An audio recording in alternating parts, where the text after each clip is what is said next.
He also put extra doses of B6 in Steve's Moby pack. Jeff puts Steve through the fear chemical before giving him darkened flocks. As Steve thrashes in pain, Jeff explains Mark is coming with the police and that he knows what the real experiment is. B6 is a compliance chemical, designed to make people do whatever you want. OBDX stands for obedix, an obvious pun on obedience.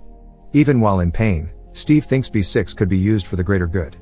The only reason why testing hasn't been completed yet is that obedience hasn't been absolute, meaning it still hasn't been able to overpower the subject's deepest feelings.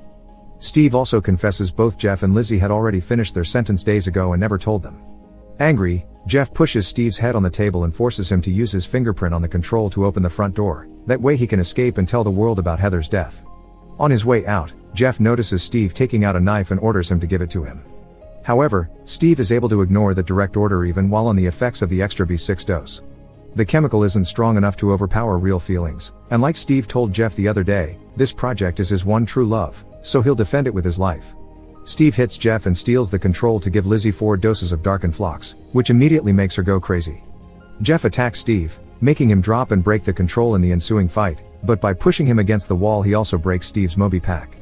The sudden rush of chemicals weakens Steve, giving Jeff the chance to push him away, steal the keys and run to check on Lizzie. Fortunately, it isn't too late. Jeff helps her to breathe again, and he also uses the keys to open her Moby pack and remove all the chemical bottles. Lizzie apologizes for not confessing her crime before, but Jeff tells her not to worry because he still loves her. The duo gets ready to escape the facility, so Steve makes an announcement. If the other prisoners don't want to lose their privileges, they must stop Jeff and Lizzie. Steve also sees on the security cameras that the police are approaching the building, so he grabs as many vials of the chemicals as he can and leaves as well. On their way out, Jeff and Lizzie use teamwork to fight off Sarah and Ray. Dave tries to stop them too, but Lizzie easily avoids a confrontation by giving him the keys to the pantry.